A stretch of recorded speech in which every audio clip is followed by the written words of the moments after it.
Freedom দেখতে পাচ্ছি, দেখি গাড়িটার দাম কত চাই। ভাই এই ফ্রিডম তো আপনাদের দাম চাচ্ছেন কত কি? 40,000 চাচ্ছেন, তাই তো? এটা হাফ টাকা না ফুল টাকার কাগজ? কোন জেলা নাম্বার? মেহেরপুর নাম্বার। কম বেশি তো করা যাবে ভাই? সব কিছু তো অরিজিনাল আছে? আর সব ইঞ্জিনে কোনো কাজ মাজ আছে নাকি আপাতত? আর কোনটা আনছেন? এখানে আরেকটা ফ্রিডম দেখতে পাচ্ছি, দেখে গাড়িটার দাম কত চাই ভাই? ভাই এই ফ্রিডমটা আপনাদের তাই না ভাই? এটার দাম চাচ্ছেন কত কি? মাত্র 42। কাগজপাতি কি আছে?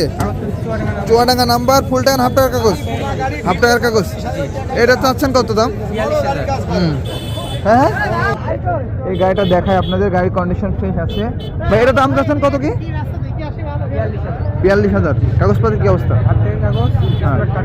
সব কিছু আছে তাই তো? এটা হচ্ছে চুয়াডাঙ্গা নাম্বার ভাই, তাই না? কত সালের মডেল এটা? আচ্ছা, কেমন কি যায় তেলে? যেমন তেলে মাইলেজ পাবেন আছে 50, তাই তো? একটা আছে, এটাও আপনাদের? এটা একটা জনসন 80 দেখি, এটা দাম কত চাই ভাই? জনসন 80, গাড়িটা খুব সুন্দর দেখতে, আপনারা অনেকে চান ভাই। এটার দাম চাচ্ছেন কত কি? 40-এ? এটা হাফ টাকা না ফুল টাকার কাগজ? ফুল টাকার কাগজ। কোন জেলা নাম্বার? মেহেরপুর নাম্বার, ফুল টাকার কাগজ। এটা 40,000 টাকা দাম চাচ্ছে ভাই।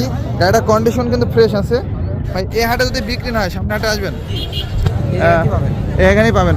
আচ্ছা, আপনার নামটা কি? নাম্বারটা বলেন। 066119827। ঠিক আছে। আপনারা জানেন আলমডাঙ্গা বাইক হাটটি মূলত অবস্থিত চুয়াডাঙ্গা জেলার আলমডাঙ্গা থানার আলমডাঙ্গা পৌর বাস টার্মিনালে অবস্থিত। আপনারা যারা বাইরে জেলা থেকে আসতে চান, আপনারা প্রথমে আলমডাঙ্গা রেলওয়ে স্টেশনে আসবেন। রেলওয়ে স্টেশন থেকে আপনার এখান থেকে 5 মিনিটের পথ। আর যে কাউকে জিজ্ঞেস করলে বলে দিবে আলমডাঙ্গা পৌর বাস টার্মিনালটা কোথায়। তো আপনারা এভাবে আসবেন খুলনা।